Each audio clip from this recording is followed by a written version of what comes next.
समय की बात है। सुंदरपुर गांव में मोहन नाम का एक गरीब किसान अपनी पत्नी मीना और बेटी राधा के साथ रहता था। वो खेती बाड़ी करके अपने घर का गुजारा किया करता था। बरसात और ठंड में उनका गुजारा खेती से तो हो जाता था, लेकिन गर्मी में बारिश न होने के कारण और पर्याप्त मात्रा में सिंचाई न होने के कारण फसल अच्छी नहीं होती थी, जिसके कारण उन्हें घर चलाना मुश्किल हो जाता था। गांव के बहुत सारे लोग गर्मी में शहर की ओर काम करने जाते थे। कोई मजदूरी करता, कोई ठेला लगाता, तो कोई दुकानों में काम किया करता था, जिससे उनके घर का गुजारा आसानी से हो जाता था।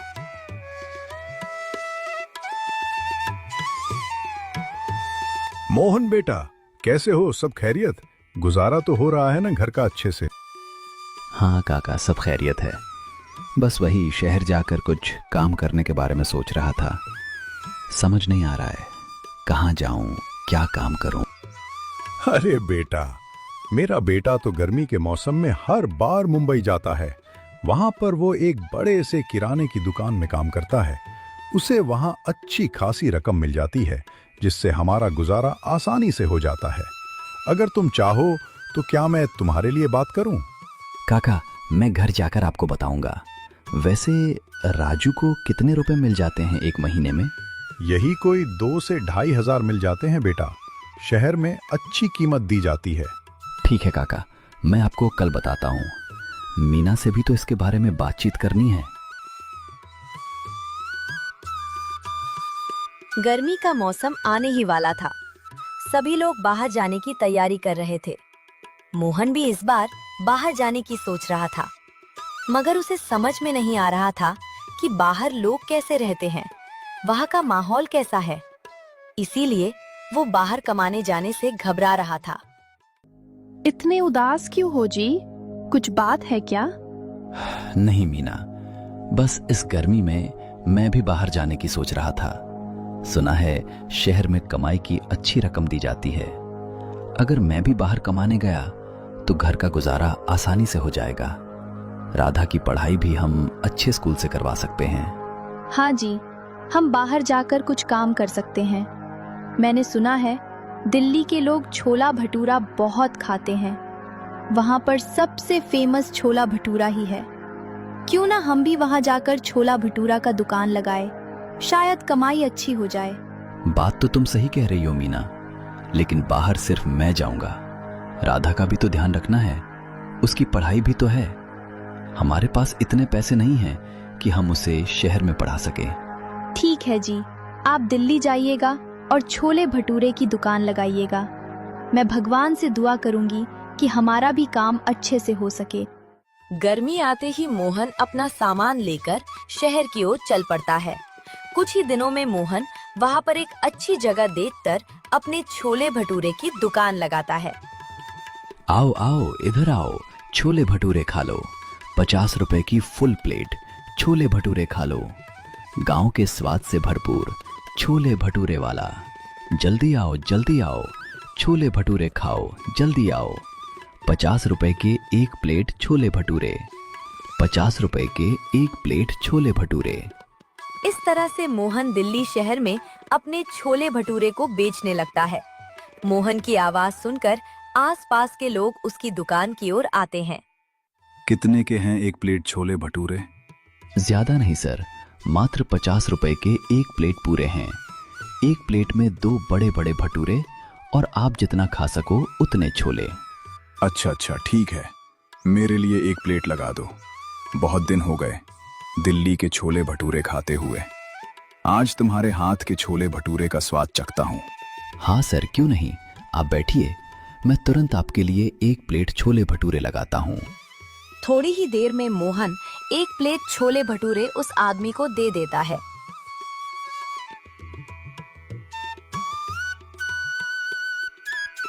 वाह, आय हाय हाय हाय, क्या स्वाद है, मजा आ गया। इतना अच्छा छोला भटूरा तो पूरे दिल्ली में कहीं नहीं मिलता। तुम्हारे हाथ में तो जादू है। 5 प्लेट पैक कर दो। आज मैं इस छोले भटूरे को अपने घर वालों को भी खिलाऊंगा। सब बहुत खुश हो जाएंगे। हाँ सर, क्यों नहीं, अभी मैं आपके 5 प्लेट छोले भटूरे पैक कर देता हूँ। मोहन तुरंत 5 प्लेट छोले भटूरे पैक करता है और साहब जी को दे देता है। साहब जी उसे 500 रुपए देते हैं। सर जी, ये रहे आपके बाकी 200 रुपए। लीजिए सर जी। नहीं, मैंने इससे अच्छे छोले भटूरे पहले कभी नहीं खाए। तुमने मुझे बहुत खुश किया। मेरी तरफ से 200 रुपए टिप तुम ही रखो। इतना कहकर वो आदमी वहां से चला गया। मोहन बहुत खुश था। आज उसके पहले कस्टमर से ही बहुत अच्छा मुनाफा हो गया था और छोले भटूरे की तारीफ भी हो गई थी। थोड़ी ही देर में उसकी दुकान पर काफी भीड़ लगने लगी। मोहन सभी को छोले भटूरे देने लगा। सभी लोग उसके छोले भटूरे का बहुत तारीफ कर रहे थे। वो अंदर ही अंदर बहुत खुश था। शाम होने को आ गई थी। उसने अपना दुकान बंद किया और वहां से चला गया। वो रोज सुबह 8 बजे से शाम के 5 बजे तक दुकान लगाता और फिर दुकान बंद करके घर लौट जाता। 1 प्लेट छोले भटूरे देना, बहुत भूखा हूँ। मैंने तुम्हारे दुकान के बारे में बहुत सुना है। सुना है तुम छोले भटूरे में गांव वाला स्वाद दे देते हो। ठीक है, लगाओ। फिर आज मैं भी देखूं कैसे हैं तुम्हारे छोले भटूरे। हाँ सर, क्यों नहीं, अभी लगा देता हूँ। आप थोड़ी देर बैठ जाइए। मोहन तुरंत ही उस आदमी को 1 प्लेट छोले भटूरे दे देता है। अरे वाह, सच में तुम्हारे हाथों में तो जादू है। इतना अच्छा और स्वादिष्ट छोले भटूरे मैंने पहले कभी नहीं खाए। तुम अपना एक रेस्टोरेंट क्यों नहीं खोल लेते? अगर तुम अपना एक रेस्टोरेंट खोल दोगे तो कुछ ही दिनों में माला माल हो जाओगे। नहीं सर जी, हम तो यहाँ बस गर्मी के मौसम में ही दुकान लगाने आते हैं, फिर अपने गांव में ही खेती बाड़ी करके गुजारा करते हैं। फिर हम यहाँ रेस्टोरेंट कैसे खोल सकते हैं? हाँ, तुम्हारा भी कहना ठीक है। कितने पैसे हुए इस छोले भटूरे के? जी सर, वहाँ नीचे बोर्ड पर लिखा है 50 रुपए के 1 प्लेट छोले भटूरे। आदमी मोहन को 50 रुपए देकर चला जाता है। इसी तरह छोले भटूरे बेचते बेचते मोहन को 1 महीने हो जाते हैं। उसने पूरे 20,000 रुपए इकट्ठे कर लिए थे। अगले ही दिन वो सारे पैसे घर भिजवा देता है। कुछ ही दिनों में सारे पैसे उसके घर पहुंच जाते हैं। अरे वाह, सच में बाहर जाकर कमाने से कमाई तो अच्छी खासी हो जाती है। 1 ही महीने में उन्होंने 20,000 रुपए भेज दिए। अब हमारा गुजारा आसानी से हो जाएगा। मीना की सारी बातें श्याम उसकी खिड़की से सुन रहा था। वो ये सुनकर चौंक गया। क्या 1 ही महीने में 20,000 रुपए? इतनी बड़ी रकम?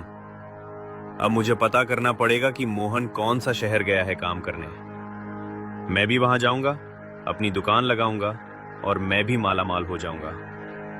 अगले दिन श्याम गांव में पता करने लगता है कि मोहन कौन सा शहर गया है। बहुत खोजबीन करने के बाद श्याम को पता चल जाता है। अगले दिन वो भी अपना सामान लेकर दिल्ली शहर की ओर निकल पड़ता है। उधर मोहन पूरी ईमानदारी के साथ छोले भटूरे बेच रहा था। अगले दिन उसने जैसे ही अपना ठेला लगाया, उसने अपने ही बगल श्याम को ठेला लगाए देखा। वो पूरी तरह चौंक गया। अरे श्याम, तुम यहाँ? तुमने भी छोले भटूरे का दुकान लगा लिया। चलो अच्छा है, यहाँ पर छोले भटूरे की बहुत अधिक बिक्री होती है। ईमानदारी से बेचना श्याम, कुछ भी मिलावट मत करना। अरे हाँ हाँ मोहन, मुझे पता है कि कैसे काम करना है। मुझे मत सिखाओ, जाकर अपना काम करो। मोहन वहां से अपनी दुकान पर चला आता है। श्याम के अंदर खोट भरी हुई थी। उसने अपने दिमाग में पहले से ही सोच रखा था कि मैं छोले भटूरे मात्र 40 रुपए का दूंगा। लेकिन पैसा कम होने के कारण उसने भटूरे में मिलावट, छोले में सही चने का उपयोग न करना, ऐसा उसने पहले से ही सोच रखा था। दोनों ग्राहकों को आवाज लगाने लगते हैं। आओ आओ, छोले भटूरे खाओ, 50 रुपए का 1 प्लेट। स्वाद ऐसा जिससे जाए भरपेट। 50 रुपए का 1 प्लेट, 50 रुपए का 1 प्लेट। आओ आओ, मेरे यहाँ भी आओ। मात्र 40 रुपए में 1 प्लेट छोले भटूरे खाओ। आओ आओ, जल्दी आओ। श्याम के दुकान की सस्ती प्लेट देखकर सभी लोग उसके दुकान में जाते हैं। और भाई, मात्र 40 रुपए के एक प्लेट छोले भटूरे, इतना सस्ता कैसे दे रहे हो? ठीक है, चलो एक प्लेट लगा दो। ठीक है सर जी, अभी लगाता हूँ। श्याम तुरंत सभी को एक एक करके छोले भटूरे के प्लेट लगाता है। सभी छोले भटूरे खाना शुरू करते हैं, लेकिन खराब क्वालिटी के सामान इस्तेमाल करने पर छोले भटूरे का स्वाद पूरी तरह खराब हो गया था। सभी अपना खाना फेंक देते हैं। छी छी, इतना गंदा स्वाद। आज तक मैंने इतना खराब खाना कहीं नहीं खाया। जरूर तुमने इस खाने में मिलावट की है। अभी मैं पुलिस को बुलाती हूँ, तब तुम्हें पता चलेगा खराब खाना खिलाने का क्या परिणाम होता है। श्याम बुरी तरह डर जाता है।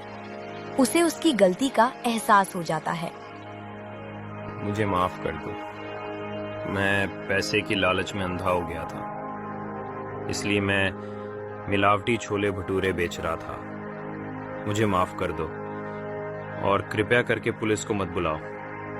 मैं अब कभी भी यहाँ दुकान नहीं लगाऊंगा और ऐसा गलत खाना नहीं बेचूंगा। ठीक है, जाओ, हमने तुम्हें माफ किया। लेकिन अब से ऐसा काम मत करना जिससे दूसरों को हानि पहुंचे। इतना कहकर सभी लोग श्याम की दुकान से चले जाते हैं। तभी श्याम मोहन की दुकान पर आता है। मुझे माफ कर दो मोहन, मैं धन की लालच में आकर अपना आपा खो बैठा था। अब से मैं सभी काम अच्छे और ईमानदारी से करूंगा और मेहनत से 2 वक्त की रोटी कमाऊंगा। हाँ श्याम, क्यों नहीं। मेहनत की कमाई से घर हमेशा भरा रहता है और भगवान भी तो सब कुछ देखते हैं। इसीलिए हमें सभी काम ईमानदारी से करना चाहिए। उस दिन से दोनों एकदम ईमानदारी से छोले भटूरे बेचते हैं और हर एक गर्मी में साथ आते, मेहनत से पैसे कमाते, फिर दोनों साथ घर भी चले आते। अब दोनों का गुजारा और भी आसानी से चलने लगा।